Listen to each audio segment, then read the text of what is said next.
Команда «Лада Ралли РС» по специальному приглашению правительства Ингушетии приняла участие в первом в истории раллийном чемпионате этой Кавказской республики.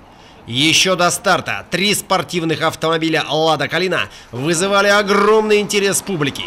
Местные жители активно интересовались характеристиками вазовских боевых машин.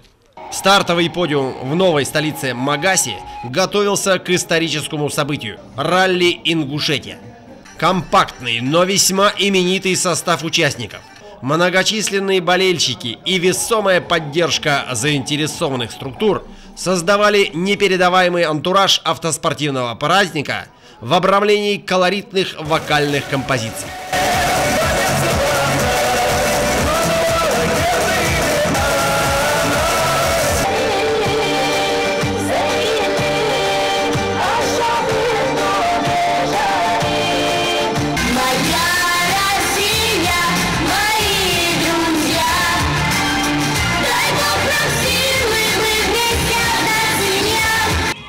Крутанув петли по намеченной трассе, первой на подиум въехала «Лада Калина», которой лично управлял президент Ингушетии, герой России Юнусбек Евкуров. Сегодня открываем авторалли Ингушетия, которая в последующем должна стать такой мощной рекламой для ребят, которые любят драйв. Президент Ингушетии отмашкой флага дает символический старт гонки.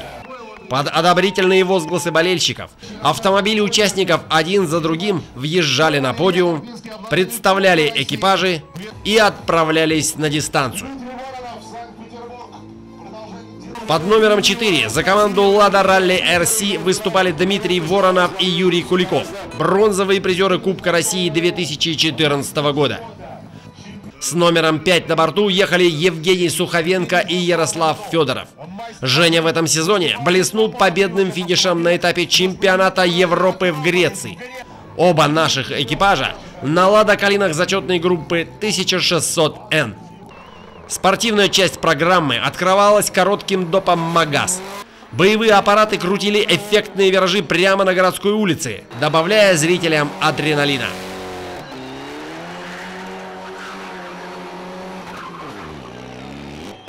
Все очень коротко и быстро. Много не выиграть, не проиграть.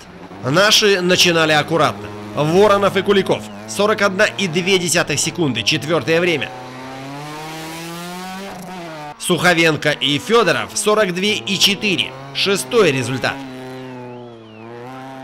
Необходимо присидеться, почувствовать ритм.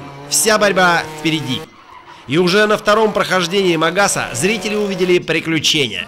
Перестарался Вадим Чулков, и его Митсубиши крутанул лишним. Поспешил Дмитрий Воронов и едва не сократил маршрут, но вовремя спохватился.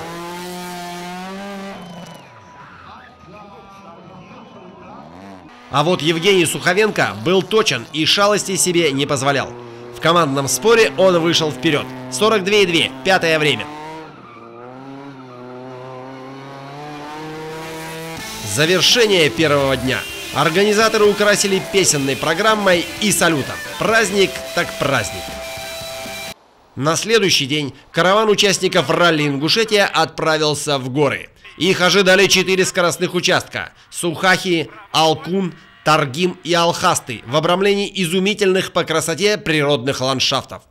С номером 000 на борту канал гонки открывал тот самый президентский автомобиль «Лада Калина», теперь под управлением Андрея Васильева и Алексея Румянцева. Их задача – обеспечить безопасное преодоление дистанции для участников зачетных групп.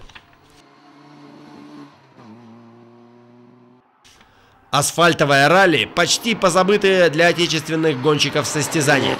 Ралли Ингушетия предлагало им восполнить этот пробел в подготовке. 67 скоростных километров на любой вкус, с дождем, туманом и мокрым снегом.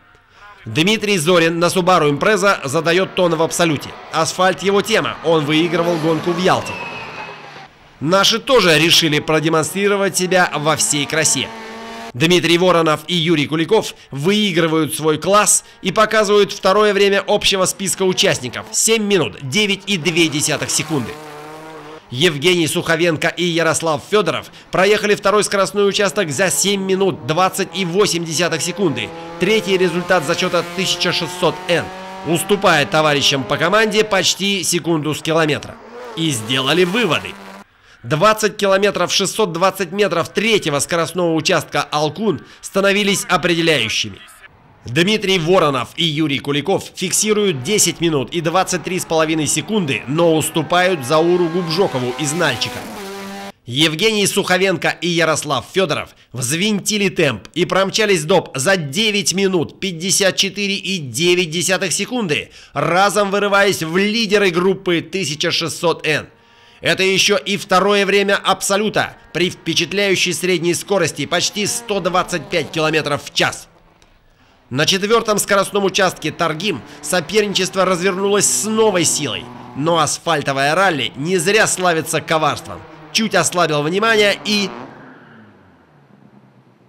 Я ошибся с точкой торможения, скажем, слишком оптимистично оценил сцепные свойства колес. До этого все шло хорошо, был определенный держак у нас в поворотах, но в одном месте после длинного прямика под горку начали чуть позже тормозить, чем надо, и остановились об рельсу.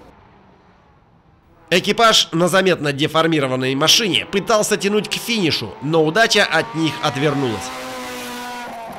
Нижний рычаг у нас отвалился от кулака, и автомобилем стало проблематично управляться. А потом я думал, что просто в связи с тем, что геометрия несколько нарушилась, то выпал привод, и мы встали.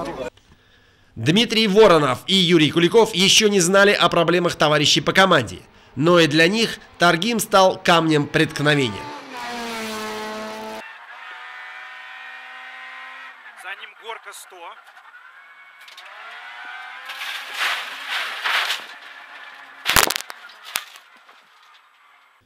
Каркас безопасности «Лада Калины» отработал на все 100. Экипаж цел и невредим. Торможение немножечко ошиблись. Вылетели, ударились об канаву, перевернулись пару раз. Хотели очень хорошее время показать, но сильно мокро, холоднее стало по сравнению с проходом в ту сторону. Очень скользили, особенно задняя ось там вообще была неконтролируемая. Поэтому атаковали и доатаковались. Так, на одном допе состав нашей команды сократился на 2/3. Но в строю оставался экипаж Андрея Васильева и Алексея Румянцева.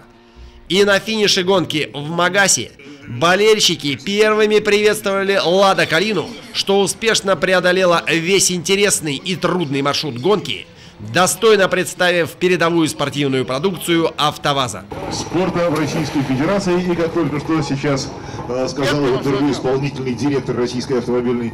Очень рад, что в качестве судей здесь работали и жители Республики Ингушетия, которые начали получать свой первый судейский опыт. И наверняка многие из них могут посвятить свою работу спортивного судьи. Это очень интересно, это очень здорово. И прикиньте, в каких условиях приходилось работать: снег, дождь, холод, грязь, слякоть. Спортивный судья всегда должен быть на своем месте и очень четко фиксировать прохождение дистанции спортивными экипажами. Думаю, в следующий раз мы покажем здесь тяжелейшая работа и, конечно...